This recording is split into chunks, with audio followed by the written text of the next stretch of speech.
네, 반갑습니다. 김창입니다. 오늘은 부동산 투자의 원칙에 대해서 한번 공부해 볼까요? 자, 부동산, 대표적인 부동산이 뭐 아파트, 상가, 토지, 지식산업센터, 오피스텔 등이 있는데요. 아파트, 상가, 토지가 대표적인 부동산이다 말씀을 드립니다. 아파트, 상가 같은 경우는 뭐 직접 투자할 수가 있죠. 근데 토지 같은 경우는 주식과 좀 비슷한 부분이 있어서 전문가한테 의뢰해서 간접 투자하는 것이 바람직하다, 그렇게 말씀을 드립니다. 자, 투자의 원칙이 있는데요. 이것은 제 개인적인 부분입니다.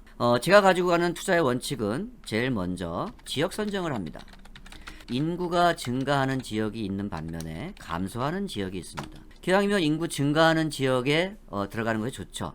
일자리가 있다는 거죠. 일자리가 있다는 것은 뭐예요? 인구가 증가한다는 부분이면서 돈이 돈다. 돈이 도는 곳에 들어가야 되는 것이 바람직하다 말씀을 드렸고요. 자, 두 번째, 그 다음에 입지를 봅니다. 사거리 땅인지 아니면 삼거리에 있는 건지 저촉인지 접합인지, 이런 부분도 보시고 들어가는 것이 좋고요. 그 외에 도로 신설 계획을 가지고 있는지 파악하시는 것이 바람직하다 말씀을 드리고요. 세 번째, 용도를 봅니다. 건축이 가능한지, 앞으로 개발 계획을 가지고 있는지, 이런 부분을 보고 들어가고요. 마지막 네 번째, 타이밍. 이 타이밍은 뭐냐면요, 부동산을 매입하는 것도 상당히 중요하지만 매도도 상당히 중요하거든요. 그 이유는 뭐냐면, 우리가 은행과 주식 같은 경우는 주식은 매도하면은 뭐 바로 돈 들어오죠. 은행도 바로 현금화할 수가 있습니다. 근데 부동산은요, 매도 때 바로 현금화하기가 상당히 어려워요. 특히 토지 같은 경우는 이 황금성 부분이 상당히 늦기 때문에 이런 매도 타임까지 좀 파악하셔서 들어가는 것이 중요하다. 그래서 매입도 중요하지만 매도도 중요한 부분이다 말씀을 드립니다.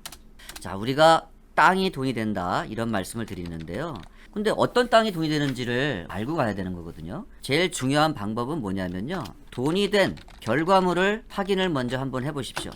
여러분들이 거주하고 있는 지역에 가장 비싼 곳을 한번 찾아가 보십시오. 그러면 이곳이 왜 돈이 되었는지 확인하실 수가 있을 겁니다. 가서 보시면 사람들이 많이 있고요. 교통이 아마 편리할 것이라 저는 그렇게 생각합니다. 자, 돈이 된 결과물을 확인을 먼저 하는데요. 한번 더 들어간다 그러면은 우리나라에서 제일 땅값이 비싼 곳이 어디입니까? 서울 아니겠습니까? 그 중에서도 강남과 명동역 땅이 제일 비쌀 것으로 생각을 합니다. 유동인구가 많고요. 그리고 교통이 편리하다, 이렇게 말씀을 드립니다. 강남역과 명동역 같은 경우는 지금 얼마 정도 가냐면요, 평당 10억 이상 가죠. 그러니까 여기는 어떻게 돼요? 소액 투자 같은 부분이 어렵습니다. 그러니까 실소유자들이 투자가 이루어지고요. 또 임차해서 영업을 하시는 분들이 사업을 하는 이런 부분으로 진행이 되는 것으로 말씀을 드립니다. 자, 그런데 지방 같은 경우는 어떨까요? 이 지방은 유동인구가 없어요. 그러다 보니까 어떻게 돼요? 교통이 불편하다는 거죠. 서울에 비해서 지방은 유동인구와 교통이 불편하다. 이러니까 어떻게 돼요? 개발이 없는 거죠. 개발을 하지 않으니까 뭐 도로 낼 필요도 없고요. 도로가 없으니까 유동인구가 유입될 수 있는 부분도 없죠. 그런데 이러한 곳에 이런 일이 벌어진다 그러면 어떨까요? 기업이 들어온다. 대기업, 그것도 굵직굵직한 L사와 S사 이런 데가 들어온다면 어떻게 돼요? 인구가 들어오는 거죠. 그 일자리 생기고 그 주변에 또 상권이 형성이 되고 이러다 보니까 돈이 돈다, 이렇게 말씀을 제가 드릴 수가 있고요.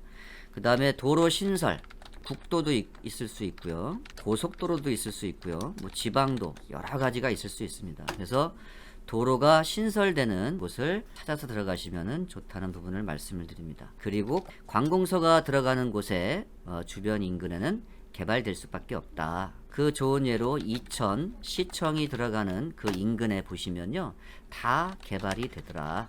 철도가 들어가면 역사가 이제 들어가게 되는데, 예전에는 이제 역세권 개발을 하는데 이게 정부 사업이었었어요. 근데 이제 지금은 이제 지자체 사업이다 보니까 역세권 개발을 지자체에서 진행을 하게 됩니다. 역사가 들어간다는 것은 역세권을 개발한다. 자, 이 이유는 뭐냐면 국가가 국민의 세금을 가지고 막대한 예산을 썼어요. 그러면 그 역사 주변에 다시 세수를 받아들일 수 있는 정책을 쓸 수밖에 없거든요. 그러다 보니까 어떻게 돼요? 역세권 개발을 해야 되는 거죠. 그래서 이 부분을 예전에는 정부 사업으로 해서 수용 개발을 진행을 했지만 지금은 환지로 개발하는 경우가 많습니다. 도시 개발로 진행하는 경우가 있죠. 근데 뭐 100% 환지 개발한다 이런 것은 아닙니다. 그래서 환지나 아니면 혼용으로 개발할 수도 있고요. 또 수용 일부 개발할 수도 있다. 이런 부분을 말씀을 드립니다. 철도 들어갔다 그러면 또 어디가 있을까요? 항만. 우리가 대표적인 인천항과 부산항이 있는데요. 그 주변이 개발되었습니다. 그러다 보니까 어떻게 돼요? 인구가 많이 늘어나는 거죠.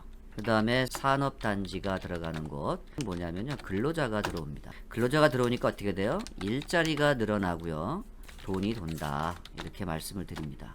근로자분들이 뭐 퇴근하실 때 뭐 한잔 하실 수도 있고요, 뭐 회식할 수도 있고 여러 가지 이런 부분이 나온다 그러면 그 인근에 개발된다는 것을 말씀을 드립니다. 그 다음에 유원지 부분도 있을 수 있다. 그리고 관광지 부분, 이런 부분도 있을 수 있다 말씀을 제가 드립니다. 이렇게 해서 뭐 기업이 들어가고 도로가 신설되고 관공서, 철도, 항만, 산업단지, 유원지, 관광지 여러 가지 이렇게 인프라가 들어간다면 그 주변은 개발된다. 이렇게 됩니다. 그러다 보니까 어떻게 돼요? 도로가 뚫리고 인구가 들어오니까 돈이 돈다. 이렇게 말씀을 제가 드릴 수 있습니다. 제가 강의할 때 인용하는 부분인데요. 뭐냐면요, 4인 가족이 있습니다. 부부가 있고요. 그리고 자녀가 2명이 이렇게 있다. 그러면 4명의 인구가 있는 거죠. 네. 이렇게 전체적인 공간에 방 한 칸이 있고요. 방 2칸, 방 3칸, 그리고 한 칸이 있습니다. 자, 이 방에는요, 누가 사냐면 부부가 거주하는 거죠. 그리고 이 방은 서재로 쓰고 있는 거고요. 이 방은 자녀 2명이 사용을 하고 있습니다. 같이 쓰고 있는 거죠. 그래서 하나는 빈 방은 여기는 뭐 옷방이라든지 그냥 빈 방으로 이렇게 놔두고 있다. 이게 뭐냐 하면 부동산에서는 현 상황입니다. 현 상황, 인구가 몇 명이에요? 4명이죠. 그리고 방이 4칸으로 이렇게 형성이 되어 있다는 거. 그런데 미국으로 이민 간 동생 가족이 3명이 갑자기 한 6개월간 한국에 들어와서 거주하겠다, 이렇게 된다 그러면 어떻게 됩니까? 이게 바로 뭐냐면요, 인구 유입입니다. 방 4칸 쓰고 지금 인구가 4명이 있는데 미국으로 이민 간 동생 가족 3명이 6개월간 거주하기 위해서 한국에 들어온다. 그러면은 현 상황에서 인구가 3명이 들어온다는 거죠. 부동산에서는 이 부분을 뭐냐 하면요, 이게 바로 공간 구조거든요. 빈 방에다가 인구가 들어온다 그러면 이 3명을 거주시키겠다는 겁니다. 예. 이게 바로 공간 확보 부분이에요. 예. 그러면 빈 방에다가 3명을 거주시킨다 그러면 그냥 뭐 방만 주면 되겠습니까? 뭐가 들어가죠? 기본적으로 이부자리 들어갑니다. 그리고 숟가락 들어가죠. 그리고 젓가락 들어갈 수가 있고요. 뭐 자동차 필요하죠. 뭐 기타 등등.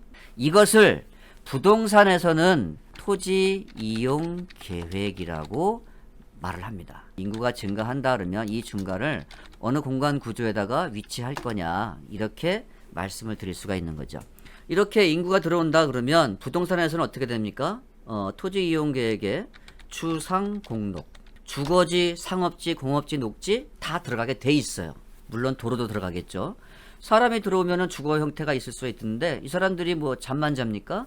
뭐 상권이 형성되는 곳에 먹고 즐길 수 있는 곳 있어야 되고요.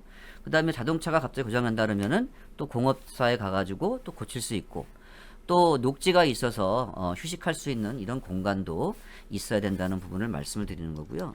그 다음에 도로, 이런 부분도 생길 수가 있고, 그 다음에 관공서, 자동적으로 딸려 들어간다. 이게 바로 토지 이용 계획이다. 이런 부분을 말씀을 드릴 수 있습니다.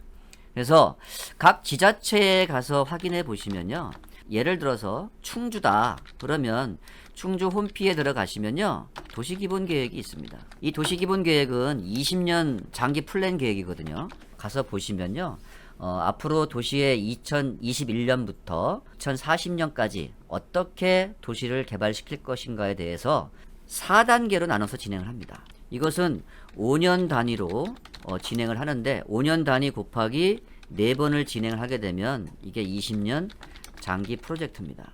그래서 4번 진행을 하는데 5년에 한 번씩 하는 것을 이게 관리 계획이라고 합니다. 20년 장기 플랜을 5년에 한 번씩 이렇게 잘라서 핵심적인 부분으로 진행을 하겠다. 나오는 부분이 이제 도시기본계획입니다.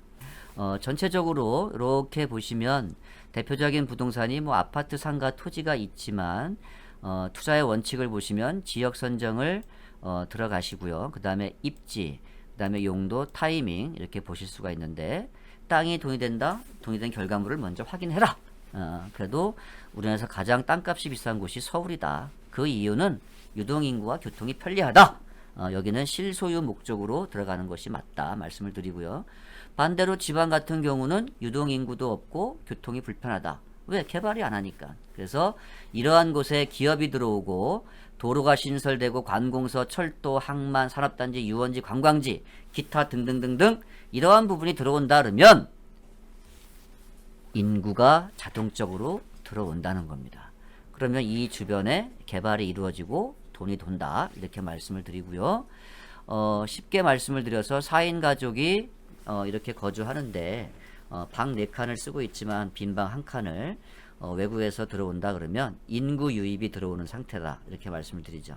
그러면 이 인구 유입을 어느 공간에 위치할 거냐, 이것이 바로 공간 구조다 이렇게 말씀을 드립니다. 그래서 전체적으로 이렇게 도시가 이제 지방에도 개발된다 그러면 개발 부분이 뭐냐면요, 환지 개발이 있고요, 그리고 이제 수용 개발이 있습니다. 환지 개발은요 거의 이제 도시 개발로 이제 진행을 하는데 100% 환지 개발은 뭐 아니라고 말씀을 드릴 수가 있고요. 수용 개발은 뭐냐면 이제 택지 개발입니다. 이런 식으로 이제 진행이 되는데 내가 한번 눈여겨 볼 수 있는 이런 부동산이 도시 개발로 진행이 되는지 아니면 택지 개발로 진행이 되는지 환지인지 수용인지 이런 부분도 꼼꼼히 살펴보고 투자하시는 것이 바람직하다. 부동산은 매입도 중요하지만